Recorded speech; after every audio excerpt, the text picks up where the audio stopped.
Today आज हम discuss करेंगे कि how to launch a website ना,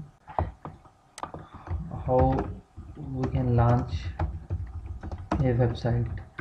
वेबसाइट के लिए हमें क्या क्या रिक्वायर्ड होता है। बहुत सिंपल प्रोसेस है आपका, कोई इसमें मुश्किल चीज़ नहीं है। मतलब कोई भी बंदा वेबसाइट अपनी लॉन्च कर सकता है। उसके लिए आपको किसी डेवलपर की ज़रूरत नहीं है, बस जस्ट आपको दो चीज़ों का नॉलेज होना चाहिए। एक तो आपको डोमेन का नॉलेज होना चाहिए, डोमेन, और सेकंड चीज़ होती है होस्टिंग। तो हम उसका फर्स्ट पार्ट डिस्कस कर लेते हैं कि डोमेन क्या चीज़ है और डोमेन को हम कैसे ले सकते हैं।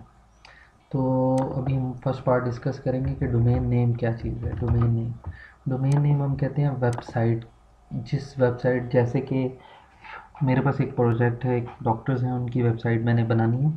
तो गो डैडी के आप जा सकते हैं, गो डैडी पे, और डोमेन अवेलेबिलिटी गूगल में लिखेंगे आप, डोमेन अवेलेबिलिटी चेक, कि आपने ना किस नाम से वेबसाइट लॉन्च करनी है। सपोज़ मैं चाहता हूँ कि मैं एक वेबसाइट लॉन्च कर लूँ, तो मैं ये चेक कर रहा हूँ domain.com। सेकेंडली गो डैडी पे जाते हैं, वहाँ से भी चेक कर लेते हैं कि डोमेन अवेलेबल है या नहीं। बड़ा सिंपल से प्रोसीजर है जी, कोई इसमें मुश्किल काम नहीं है। जस्ट आपको आइडिया होना चाहिए कि यार ये डोमेन अवेलेबल है या नहीं है। जैसे कि मेरे पास एक प्रोजेक्ट है doctor Fatima Ali .com। Let's check कि ये डोमेन उनके नाम पे अवेलेबल है या नहीं है। तो मैं ये जस्ट चेक कर रहा हूँ कि चेक करके पता चल जाए कि ये डोमेन हम ले सकते हैं या नहीं ले सकते। पहला काम होता है कि आपने ये चेक करना है कि डोमेन अवेलेबल है। डोमेन नेम, जिस डोमेन नेम का मतलब होता है जिस पे वेबसाइट चलनी हो। तो वो मुझे क्या कह रहा है कि domain name doctor is unavailable, मतलब इट्स मीन कि ये डोमेन हमारे पास अवेलेबल नहीं है ना।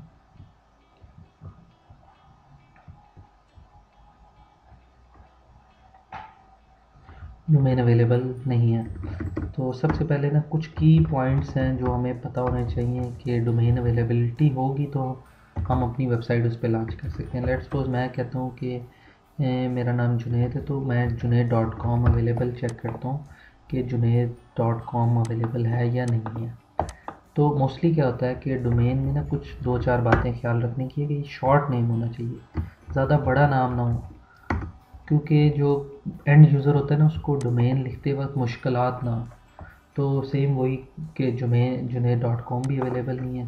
सेम इसी तरह हम चेक कर लेते हैं कि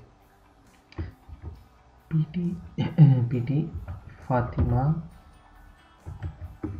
.com, ये मुझे उन्होंने गाइड किया कि मुझे इस तरह के दो तीन नाम आप बता दें कि ये अवेलेबल है या नहीं। तो इज़ अवेलेबल देखें, फर्स्ट चीज़ होती है कि डोमेन नेम की अवेलेबिलिटी आपने चेक कर ली, ठीक है जी, कि डोमेन नेम अवेलेबल है या नहीं है। तो जब आपने ये मेक श्योर कर लिया कि डोमेन नेम अवेलेबल है, तो उसके बाद नेक्स्ट स्टेप आ जाता है कि डोमेन नेम अवेलेबिलिटी आपने इंश्योर कर ली।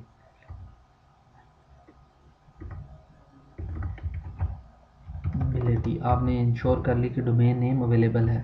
तो की पॉइंट्स इसमें ये होते हैं कि शॉर्ट नेम होना चाहिए, नेम मस्ट बी शॉर्ट जो डोमेन नेम है वो must be, domain name must be short, first चीज़ थी। तो मतलब इस क्वारंटाइन पीरियड में मेरी कोशिश है कि मैं आपसे नॉलेज शेयर कर सकूं कि domain name must be short. Second, availability confirm होगी। अब हमारा जो अगला प्रोसेस है कि हमने इसको परचेज़ करना है। अब जो नेक्स्ट स्टेप है हमारा वो है कि परचेज़ डोमेन नेम। तो देखें बहुत से प्रोवाइडर्स हैं जो आपको डोमेन नेम प्रोवाइड करते हैं। तो मैं प्रेफर करता हूँ गोडैडी को। था कि डोमेन कहाँ से परचेज़ की जाए ना, तो मैं इसमें बता रहा था कि डिफरेंट पार्टीज़ हैं जो आपको देती हैं। गोडैडी से आप ले सकते हैं, उसी तरह आप शॉपिफाई वाले से ले सकते हैं। लाइक आप मैं तो ये रिकमेंड करूँगा कि ऐसी जगह से डोमेन लें .com, या जैसे कि मैं आपको बताया था कि मैं डोमेन लेना चाह रहा हूँ डॉक्टर फातिमा अली .com। ये मेरा एक प्रोजेक्ट है जो मैं करने जा रहा हूँ। तो इस हवाले से आप ले सकते हैं। तो ये होस्टिंग का मतलब होता है कि साइट भी वही आपकी चलाएंगे, उन्हीं के सर्वर्स के ऊपर चल रही होगी। तो आप यहाँ जाएंगे, डॉक्टर लिखें ali.com। सबसे पहले तो आप यहाँ पे साइन इन होंगे, ठीक है जी। वंस आप साइन इन हो जाएंगे तो आप अपने अकाउंट से डोमेन जाके परचेज़ कर लेंगे। लाइक मैं साइन इन हूँ ऑलरेडी, तो मैं यहाँ पे एक डोमेन लिखता हूँ pt.fatima.com। सपोज़ मैं ये डोमेन लिख लेता हूँ। तो अब ये देखें, इस पर ये मुझे क्या बताएगा कि क्योंकि मैं तो ऑलरेडी साइन इन हूँ यहाँ पे, तो अभी वो चेक कर रहा है। चेक करके ये मुझे ऑप्शन दे देगा चेकआउट की कि अगर अवेलेबल होगी डोमेन। फर्स्ट स्टेप था कि डोमेन की अवेलेबिलिटी होना चाहिए। अब वो क्या कह रहा है कि उसने मुझे ये कहा कि ये डोमेन अवेलेबल है। मैं क्या करता हूँ, इस डोमेन को ऐड टू कार्ट कर लेता हूँ। मैं ये लेना चाह रहा हूँ, ठीक है। और ये मुझे बता रहा है कि 399 रुपये में जस्ट आप इसको ले सकते हैं। ऐड टू कार्ट करते हैं for the first year with 2 year registration. ये एक पैकेज आपको बता के दे देगा।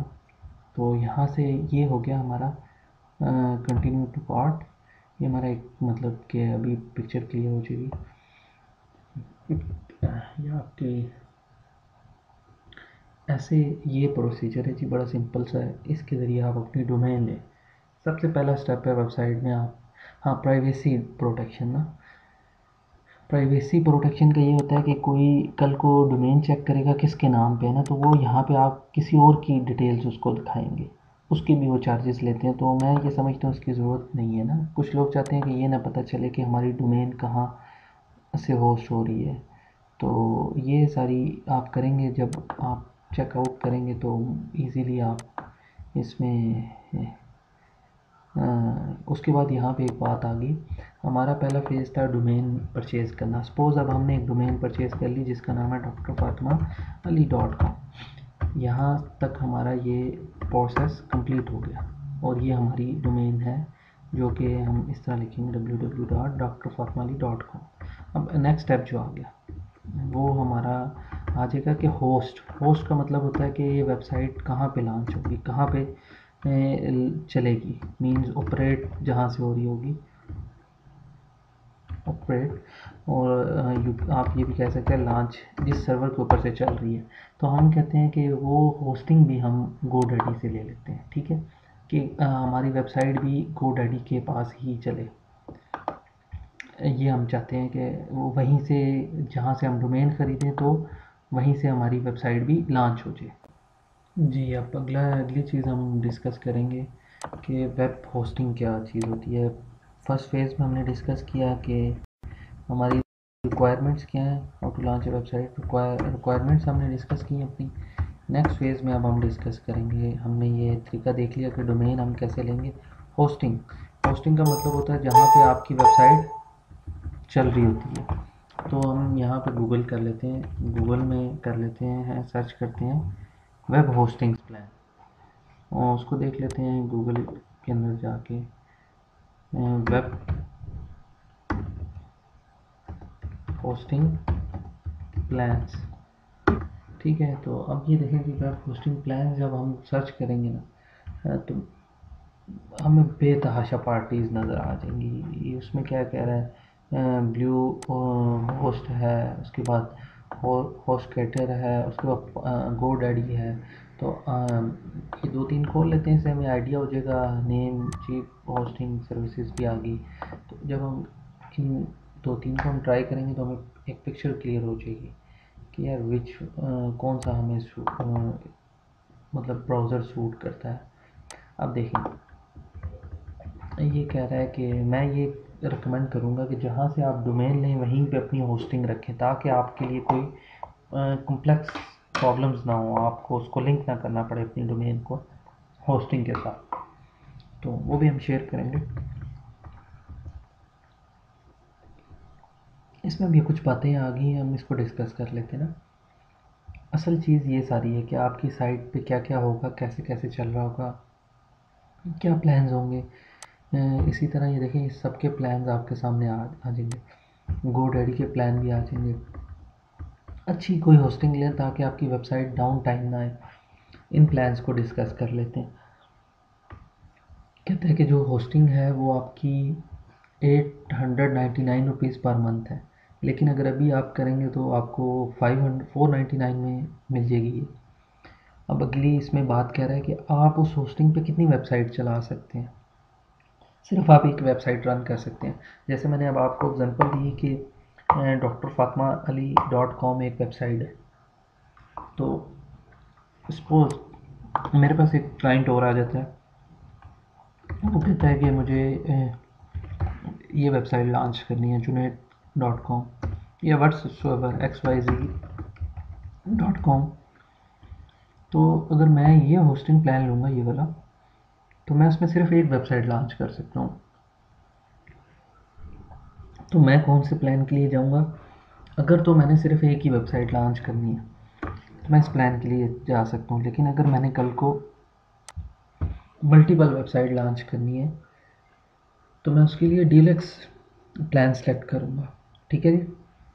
उसमें क्या कह रहा है कि आप अनलिमिटेड वेबसाइट चला सकते हैं।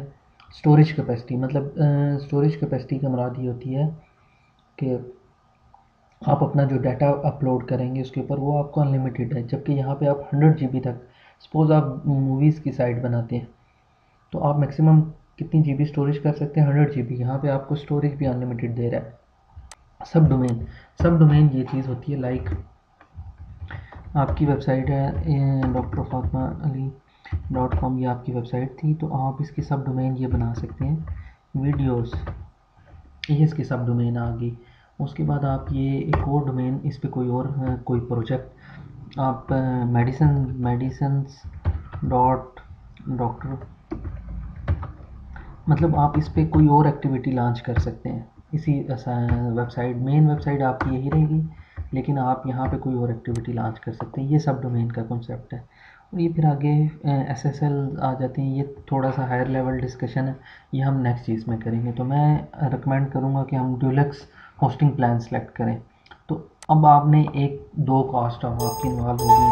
फर्स्ट कॉस्ट आपकी डोमेन परचेज़ की कॉस्ट होगी, जो कि आपकी वन टाइम होगी, एक दफ़ा आपने पे करनी है। वो अप टू पीछे लिखा आ रहा था हमारे पास 399 या शायद 400 कुछ समथिंग आ रहा था। वेबसाइट एवरेज हमें $10 के राउंड अबाउट मिल जाती है वेबसाइट, और ये फॉर 1 ईयर होती है। फॉर 1 ईयर ये कॉस्ट होती है। सेकंड जो होस्टिंग होती है वो आपने मंथली बेसिस पे देनी होती है, मंथली बेसिस पे, लाइक 599 पर मंथ आपने पे करना होगा आपको हर मंथ अपनी। अब आप एक वेबसाइट चलाएं उसके ऊपर, या आप उसके ऊपर 10 वेबसाइट चलाएं, 100 वेबसाइट चलाएं, तो ये आपका आ गया होस्टिंग। तो मैं होस्टिंग प्लान के ऊपर जाऊंगा। ठीक हो गया जी, यहाँ तक होपफुली आप लोगों को अंडरस्टैंड हो गया होगा। अब आए वेबसाइट को लॉन्च कैसे करना है, अगला फेज।